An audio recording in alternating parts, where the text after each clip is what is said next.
Un pays longtemps figé bascule soudain, comme si 3 décennies d'inertie cédaient en quelques mois. Deux chiffres s'entrechoquent, lents puis fulgurants, révélant une rupture que même les observateurs les plus prudents n'avaient pas anticipée. Que représente pour vous ce renversement porté par Ibrahim Traoré, alors que tant d'États mieux dotés peinent encore à avancer? Un horizon court se dessine, assez clair pourtant pour laisser entrevoir la naissance d'une transformation mesurable. Dès les premiers mois, une promesse s'impose avec une précision inhabituelle. Transformer une nation longtemps dépendante en un pays capable de produire, réparer et décider par lui-même. Le bénéfice central tient en 12 mots, nets et lisibles. Redonner au Burkina Faso une autonomie mesurable et durable. Mais cette ambition repose sur 5 chantiers vitaux. Nourrir, éclairer, soigner, loger, financer, qui forment une mécanique où chaque maillon décide du suivant. D'un autre point de vue, l'enjeu s'élargit. Un seul chantier manqué peut refermer une fenêtre historique, tandis qu'une réussite modeste suffit à déplacer la trajectoire d'un secteur entier. Cette articulation crée un risque silencieux. Si la dynamique se fragilise, l'ancien cycle de dépendance peut réapparaître. Un micro-hook se glisse alors entre les lignes. Que devient une nation qui tente pour la première fois de tenir debout par ses propres moyens? Ce questionnement fixe les stakes, non pas théoriques, mais directement liés à la cohérence de chaque décision adoptée depuis la transition. Le premier reveal lève enfin le doute suspendu depuis l'ouverture. La dynamique observée n'est pas le fruit d'un hasard politique, mais le résultat d'une mécanique volontaire structurée autour de 5 besoins vitaux. Et un chiffre tranche immédiatement. Plus de 300 000 habitants ont déjà vu leur quotidien changer grâce à l'électricité, à l'eau et aux infrastructures locales. Cette mise en lumière montre que la trajectoire engagée procède d'un enchaînement mesurable. Avant la transition, chaque secteur du Burkina Faso, agriculture, énergie, santé, logement, finances, dépendait presque entièrement d'apports extérieurs.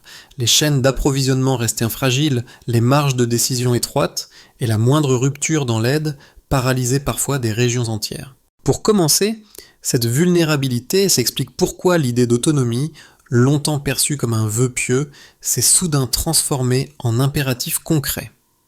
Ensuite, la stratégie change d'échelle. Il s'agit de reprendre les leviers essentiels, de relier les chantiers entre eux et de produire localement ce qui était auparavant importé. C'est dans ce cadre que la Red Gold Factory devient la première pièce visible du modèle. Elle transforme des tomates autrefois abandonnées au bord des routes, donnant cohérence à des récoltes vouées à se perdre. L'usine appelle la route appelle l'énergie alimente l'hôpital, et l'eau issue du barrage Ziga 2 stabilise l'ensemble. Parallèlement, une logique profonde apparaît. Rien n'est improvisé. Chaque maillon renforce le précédent, construisant une chaîne où la souveraineté cesse d'être un slogan pour devenir une séquence vérifiable. Les villages du Sahel en offrent la preuve la plus immédiate. La disparition progressive des lampes à pétrole montre un changement qu'aucun discours ne pouvait provoquer. Et c'est cette articulation, un avant fragile, un après structuré, qui répond à la question posée dès le hook. Comment une accélération devient-elle crédible? La réponse tient dans la méthode portée par Ibrahim Traoré, qui articule chaque chantier autour d'un besoin vital unique, puis les relie dans une progression lisible. Dans les premiers villages touchés, les effets concrets n'apparaissent pas dans les bilans officiels, mais dans les gestes ordinaires de celles et ceux qui travaillent à chaque jour. À Kouougou, Aïcha, ouvrière d'une coopérative locale, raconte comment la transformation a d'abord pris la forme d'un simple changement de rythme. Autrefois, une grande partie de sa récolte finissait par se perdre faute d'acheteurs ou de circuits fiables. Aujourd'hui, chaque lot envoyé à l'usine représente une ressource stable qui lui permet de prévoir ses dépenses et d'organiser son année. En changeant de perspective, un instituteur de la région de Yéguéré évoque la renaissance des cours du soir. L'arrivée d'une électricité régulière a instantanément modifié la vie scolaire. Les enfants reviennent plus tôt, restent plus longtemps et s'approprient l'espace éclairé comme un lieu qui leur appartient vraiment. Cette continuité rend l'enseignement moins fragile et redonne au village un sentiment d'élan partagé. Parallèlement, l'articulation entre ces micro-réussites esquisse le rôle du cadre général impulsé par Ibrahim Traoré. Une transformation n'avance pas seulement par infrastructure visible, mais par l'alignement progressif des routines quotidiennes. Ce sont ces gestes répétés, une récolte vendue, une classe rallumée, un atelier qui ferme plus tard, qui révèlent la cohérence interne du modèle. Voici une formulation synthétique exprimée en 12 mots. Une dynamique réussie lorsqu'elle modifie d'abord les pratiques les plus simples. Voici le moment où l'impulsion initiale apparaît dans le récit. Le déclencheur surgit d'un constat brutal. Les récoltes locales pourrissaient, tandis que les mêmes produits revenaient d'Europe, transformés et vendus plus cher. Une indignation diffuse se cristallise, révélant une dépendance devenue intenable. La faille est nette. La réaction devient immédiate. L'impulsion vient d'un choix méthodique assumé par Ibrahim Traoré. Convertir ce choc en stratégie opérationnelle. La première pièce tombe. La Red Gold Factory est lancée pour stopper la destruction régulière de milliers de tonnes de tomates. 8 millions de dollars sont mobilisés, les machines arrivent, les coopératives s'organisent autour d'un même rythme, les contrats se stabilisent, les flux locaux remplacent progressivement les importations fragiles, l'écosystème se recompose, 150 emplois directs émergent, des milliers d'emplois indirects naissent autour du nouveau circuit d'approvisionnement, les villages observent, les récoltes cessent d'être des pertes structurelles, elles deviennent des produits nationaux intégrés à une chaîne cohérente. À ce stade, l'intensité du mouvement atteint son sommet. La montée n'est pas progressive, elle est rapide. Le corridor Bobo-Dioulasso, Côte d'Ivoire devient la suite logique du mouvement. 120 millions de dollars sont engagés pour déployer une route continue, maîtrisée, capable de réduire les coûts logistiques et d'accélérer les échanges. Chaque kilomètre pavé fluidifie le transport. Chaque portion achevée renforce les coopératives. Les camions roulent plus vite. Les denrées arrivent fraîches. Les retours sont plus réguliers. Le réseau intérieur gagne en autonomie.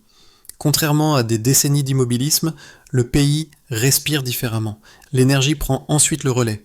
Le programme Yellen électrifie 150 villages. 300 000 personnes accèdent à une lumière stable. Les hôpitaux abandonnent les systèmes improvisés. Les écoles adoptent un double horaire, créant un nouveau tempo collectif. La nuit cesse d'être une contrainte. Elle devient un espace productif. L'énergie déplace la temporalité. Les activités s'étendent, les ateliers restent ouverts plus tard, les familles réorganisent leurs routines, les villages changent de rythme. Voici la phase où les répercussions se déploient progressivement. Le barrage Ziga 2 arrive comme un socle hydrique. 40 millions de mètres cubes d'eau sont stockés. 600 000 personnes en sont directement desservies. Les pénuries cycliques reculent, les cultures gagnent en stabilité. L'eau cesse d'être saisonnière. Elle devient prévisible, des centaines d'hectares se revitalisent. Les villages ajustent leurs pratiques agricoles. Le dernier maillon financier ferme la boucle. La Burkenbank étend son réseau à 67 agences. 15 000 microcrédits circulent. Plus de 60% des dépôts nationaux, autrefois stockés à l'étranger, reviennent dans le pays. La valeur ne fuit plus. Elle tourne. Elle nourrit les mêmes circuits qui produisent, transforment et transportent. À partir de là, un cycle autonome apparaît. Produire, transformer, transporter, éclairer, financer. Chaque maillon renforce le précédent. Rien n'avance isolément. Tout s'agrège dans une cohérence nouvelle. Et la question soulevée depuis le début trouve une première réponse. La méthode d'Ibrahim Traoré relie chaque chantier à un besoin vital, puis tisse une chaîne capable d'accélérer sans rompre. Voici une transition expliquant le passage d'une situation initiale à une évolution mesurable. Avant 2022, moins de 15% des localités du Burkina Faso disposaient d'un accès permanent à l'électricité. 3 ans plus tard, ce taux dépasse 48%, un saut qui redessine la structure même du quotidien. Cette progression n'illustre pas seulement un triplement statistique. Elle prolonge concrètement le temps d'activité dans les foyers et transforme la manière dont les villages organisent leur journée. Une phrase explicative de 10 mots, l'énergie fiabilisée élargit durablement la capacité productive de chaque communauté rurale. Voici la première indication portant sur l'électricité et son impact. La montée de 15% à plus de 48% s'explique par une articulation méthodique entre infrastructure locale, réseau villageois et formation technique. Les écoles adoptent des horaires étendus. Les ateliers fonctionnent plus tard. Les familles réduisent leur dépendance aux éclairages coûteux. D'un autre point de vue, la continuité électrique modifie aussi la perception du risque. Les villages craignent moins les coupures soudaines, car la stabilité remplace progressivement l'improvisation. Cette réalité conforte la ligne défendue par Ibrahim Traoré, qui mise sur des avancées mesurables plutôt que sur des annonces symboliques. Voici la deuxième indication portant sur la stabilité hydrique. Le barrage Ziga 2 stocke plus de 40 millions de mètres d'eau utilisable, créant un volume prévisible qui manquait jusque-là aux cultures vivrières. Une phrase de 12 mots. La réserve hydrique fiable transforme les cycles agricoles et sécurise les rendements locaux. Ce stockage irrigue des centaines d'hectares, nourrit environ 600 000 personnes et diminue la vulnérabilité face aux pénuries saisonnières. En changeant de perspective, la stabilité hydrique apporte aussi un bénéfice silencieux. Les villages peuvent désormais planifier plusieurs saisons à l'avance sans craindre le retour d'un aléa climatique paralysant. Les marges décisionnelles s'élargissent. Les coopératives répartissent mieux leurs ressources. Les pertes reculent en période de sécheresse. Parallèlement, l'eau libère une capacité organisationnelle nouvelle. Elle permet d'ajuster les cultures, de diversifier les cycles et d'éviter l'effondrement des rendements lors des saisons sèches. Voici la troisième indication portant sur la finance retenue localement. Plus de 60% des dépôts nationaux sont désormais conservés dans le circuit interne, alors qu'une part considérable de l'épargne était autrefois immobilisée dans des banques étrangères. Une phrase explicative de 11 mots. Le capital retenu localement accélère la circulation économique et renforce les projets. Ce rapatriement n'est pas un geste symbolique. Il permet la distribution de 15 000 microcrédits, soutient les coopératives rurales et finance des ateliers qui jusque-là dépendaient de circuits extérieurs incertains. La Burkenbank, en étendant son réseau, territorialise l'effort économique et réduit la fuite de valeur. Les villages qui produisent conservent enfin une partie significative de la richesse qu'ils génèrent. À l'inverse de la situation précédente, l'épargne n'alimente plus des flux lointains. Elle soutient directement les activités qui structurent les territoires. Voici une mise en cohérence de l'ensemble des éléments présentés. Ces trois variations, énergie, eau, finance, forment un tissu interconnecté. L'électricité allonge les horaires productifs, l'eau assure la stabilité agricole, le capital circulant renforce les capacités locales. L'ensemble crée une dynamique fermée capable d'absorber les chocs externes. Et c'est précisément cette cohérence, constamment mise en avant par Ibrahim Traoré, qui referme le Curiosity Loop, ouvert au P5. La transformation ne repose pas sur un geste spectaculaire, mais sur l'addition de deltas mesurables qui s'alimentent mutuellement. Deux objections majeures reviennent lorsqu'on analyse la trajectoire suivie par le Burkina Faso. La première affirme qu'aucune nation enclavée, dépourvue de ressources stratégiques et longtemps dépendante des importations, ne peut réellement réduire sa vulnérabilité sans fragiliser sa croissance. Selon cette thèse, l'aide extérieure constituait une colonne vertébrale économique. Même coûteuse, elle assurait une stabilité minimale des circuits d'approvisionnement. Renoncer à ces flux reviendrait, pour certains observateurs, à exposer le pays à un ralentissement brutal de la production et à une contraction des recettes. En changeant de perspective, une deuxième objection met en avant les risques d'un rythme trop rapide. Elle soutient qu'une transformation menée en quelques années pourrait créer des déséquilibres internes.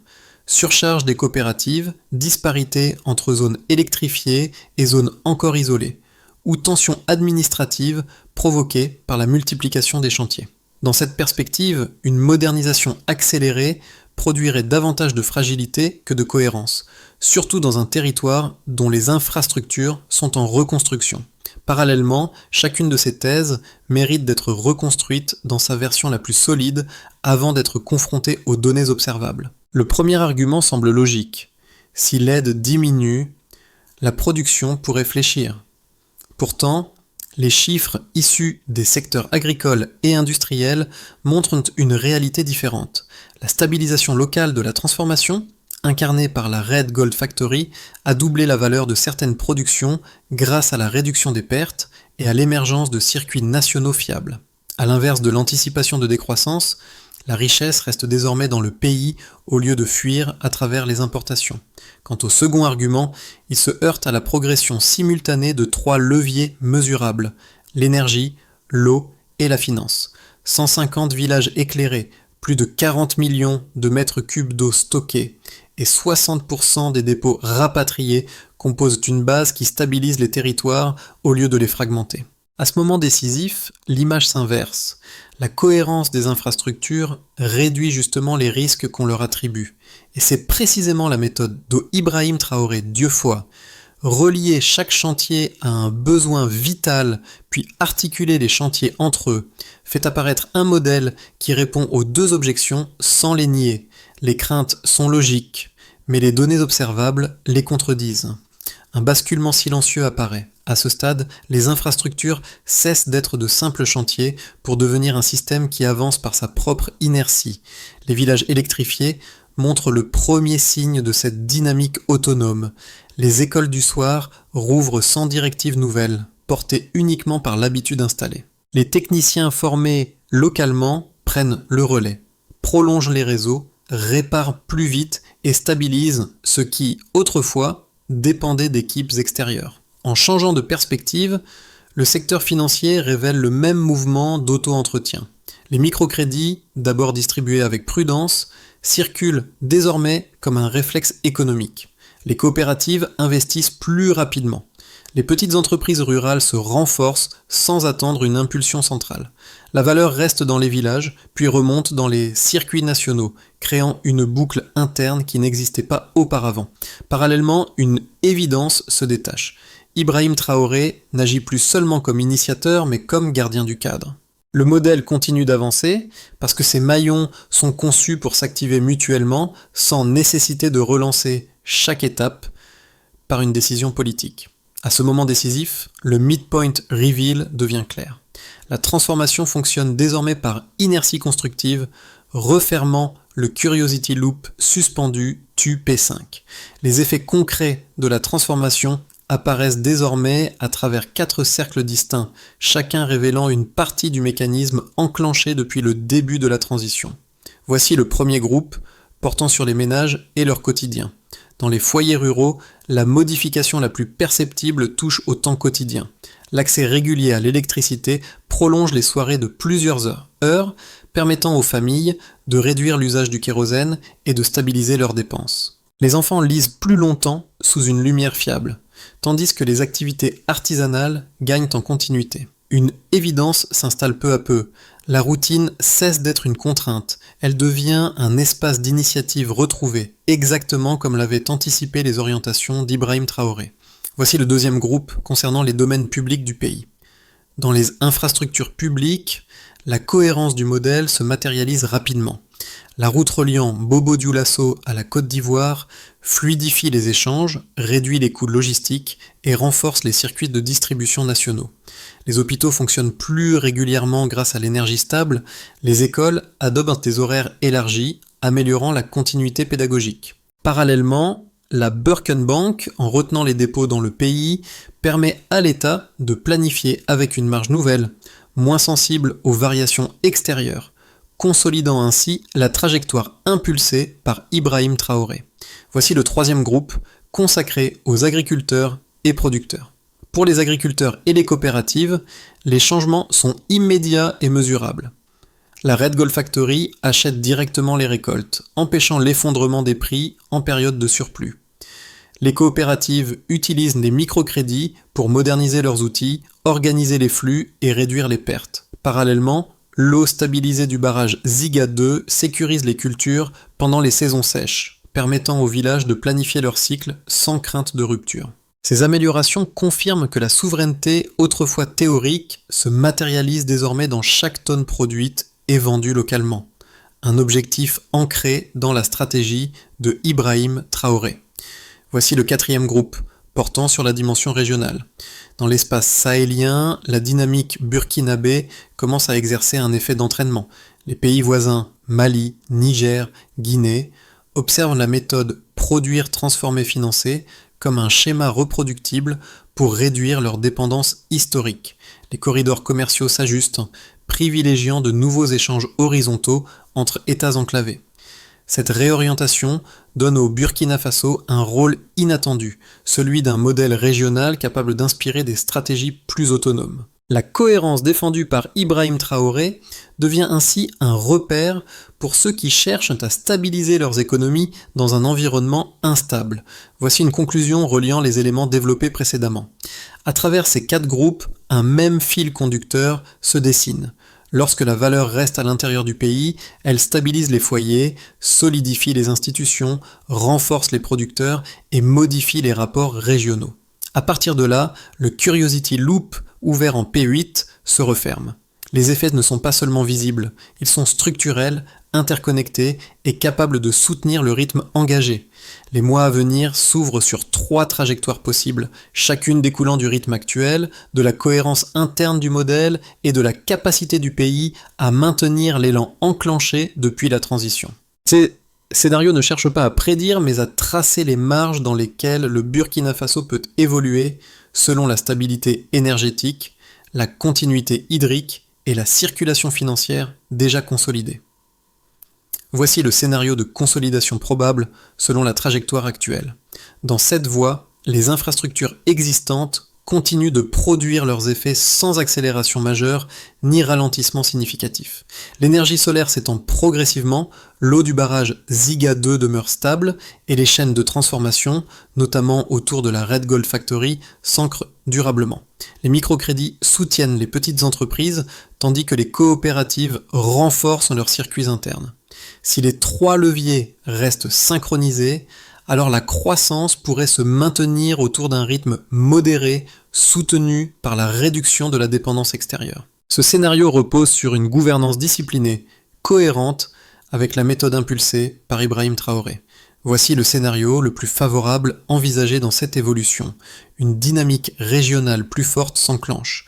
Les pays voisins adoptent certains éléments du modèle burkinabé, créant des corridors d'échange mieux intégrés entre États enclavés. Les investissements locaux s'intensifient, l'énergie gagne en couverture et les coopératives voient leur capacité augmenter grâce à des circuits plus fluides. Si les infrastructures continuent d'activer les suivantes, énergie, production, finance, alors une expansion plus rapide devient plausible. La croissance pourrait atteindre un niveau supérieur, porté par une cohérence qui dépasse les frontières nationales. Dans ce cas, le cadre établi par Ibrahim Traoré se transforme en référence sahélienne. Voici le scénario moins favorable envisagé en cas de perturbation. Des pressions extérieures, fluctuations de marché, ralentissements logistiques régionaux ou tensions climatiques, perturbant de la dynamique. Les projets hydriques prennent du retard, certains villages attendent plus longtemps l'électrification et les écarts territoriaux risquent de s'accentuer. Si les déploiements ralentissent, alors la cohérence pourrait s'affaiblir, entraînant une croissance réduite.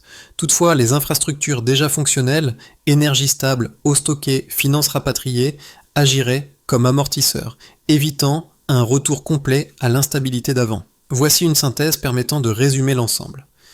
Quel que soit le scénario, la clé réside dans un principe unique. Si la cohérence reste intacte, alors la trajectoire demeure ascendante. Et c'est précisément cette cohérence, ancrée dans la méthode d'Ibrahim Traoré, qui détermine l'ampleur des 12 prochains mois. Dans cette phase du parcours, l'impact ne se mesure plus uniquement dans les infrastructures ou les bilans. Il apparaît dans la façon dont les individus, les communautés et même la diaspora se situent face à une dynamique qui s'affirme. 3 cercles permettent de comprendre comment cette transformation touche directement le lecteur, quel que soit son lien avec le pays. Voici le premier cercle, celui des individus directement concernés. Pour les enseignants, techniciens, artisans ou agriculteurs, quelque chose change dans la relation au travail. Chaque geste produit un effet réel. Une salle éclairée, un atelier stabilisé, une récolte préservée. Cette cohérence modifie l'attitude quotidienne. L'effort individuel retrouve une place lisible dans la progression collective, ce qui renforce la confiance dans un système qui fonctionne enfin. Voici le deuxième cercle, celui des communautés locales. Dans les villages, l'énergie locale, l'eau régulière et la finance accessible réorientent les priorités. Les classes de soir reprennent, les potagers s'organisent différemment, et les actions d'entretien collectif deviennent une routine partagée. En changeant de perspective, la souveraineté cesse d'être un slogan lointain.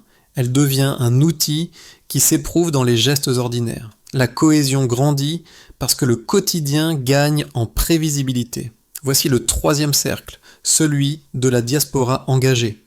À distance, la diaspora observe, soutient, finance, envoie du matériel, relaye des initiatives. Parallèlement, elle se reconnecte à un pays qui montre une capacité nouvelle à tenir debout par lui-même.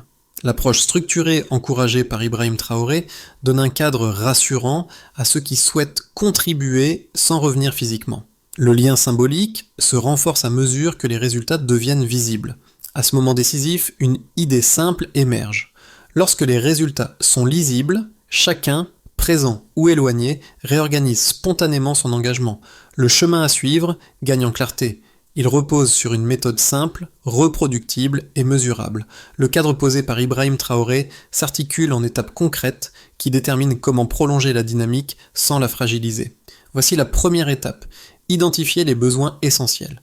Chaque projet doit cibler un pilier unique.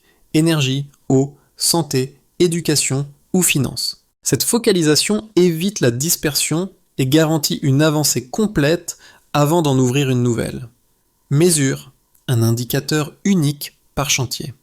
Voici la deuxième étape, développer les compétences locales. Les compétences doivent être produites dans le pays, non importées. Les techniciens, opérateurs, gestionnaires et ouvriers deviennent les relais du modèle, capables de réparer, adapter et étendre sans attendre une expertise extérieure. Mesure. Taux de maintenance locale et vitesse de réponse.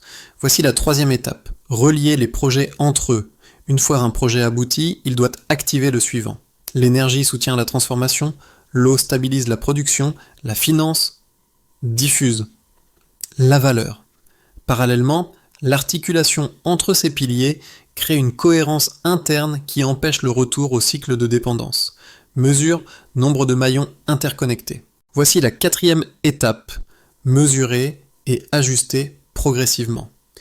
Les bilans publics servent de tableau de bord. Ils révèlent les blocages, indiquent les dérives et permettent d'ajuster rapidement. Cette boucle de rétroaction empêche l'empilement d'erreurs et maintient la progression. Mesure une fréquence des corrections effectives. Voici la cinquième étape, étendre la méthode par l'exemple. Le modèle n'a pas vocation à être imposé, il doit s'observer, se tester, s'adapter. Les pays voisins ajustent leurs mécanismes en fonction de ce qui fonctionne réellement. Mesure, adoption régionale progressive. À ce moment décisif, la feuille de route ne repose pas sur l'ampleur des chantiers, mais sur leur synchronisation. C'est cette synchronisation voulue par Ibrahim Traoré qui ancre la durabilité du modèle. Le soir, Aïcha quitte son atelier comme elle le faisait déjà autrefois, mais la scène n'a plus la même texture. La lumière régulière éclaire désormais les ruelles où les silhouettes se déplacent sans précipitation, comme si le temps lui-même avait changé de rythme. Les enfants révisent sous une clarté stable, les familles discutent plus longtemps et les ateliers prolongent leur activité sans craindre la panne soudaine qui dictait autrefois la fin de la journée. En changeant de perspective, ce motif discret, une ouvrière, une lampe, un geste répété, devient la clé de lecture d'une transformation plus vaste. Il rappelle que les grandes infrastructures n'existent que parce qu'elles se déposent dans des scènes minuscules, celles où chacun retrouve la preuve que son effort compte. C'est là que la méthode d'Ibrahim Traoré prend une dimension intime. Elle ne se mesure pas seulement dans les bilans, mais dans les routines qui se recomposent. Parallèlement, cette cohérence diffuse révèle une idée simple. Lorsqu'un pays avance par petites victoires, il apprend à se tenir debout selon sa propre cadence. Voici une phrase clé résumant l'essence du passage. Un pays change lorsque ses gestes s'alignent vraiment. Dans la lumière posée sur les villages, quelque chose se fige. Une cohérence devenue visible, portée à la fois par l'effort individuel et par une méthode collective qui s'installe doucement. Les routes, les ateliers, les classes du soir et les barrages ne sont plus des symboles éloignés. Ils sont devenus des outils que chaque communauté s'approprie, entretient et fait vivre au quotidien. En changeant de perspective, cette transformation invite à relire la souveraineté comme une pratique sociale plutôt qu'un concept politique. Elle se tisse dans les gestes répétés, dans la continuité des activités ordinaires, dans la capacité d'un pays à organiser lui-même son propre rythme. Parallèlement, elle ouvre un espace de réflexion pour ceux qui observent cette trajectoire, proche ou éloignée. La question revient alors au lecteur, sans jugement ni injonction. Si des milliers de foyers peuvent transformer leur quotidien grâce à une chaîne d'infrastructures alignées, quelle place pourriez-vous prendre, même modeste, dans un avenir construit par engagement plutôt que par attente ?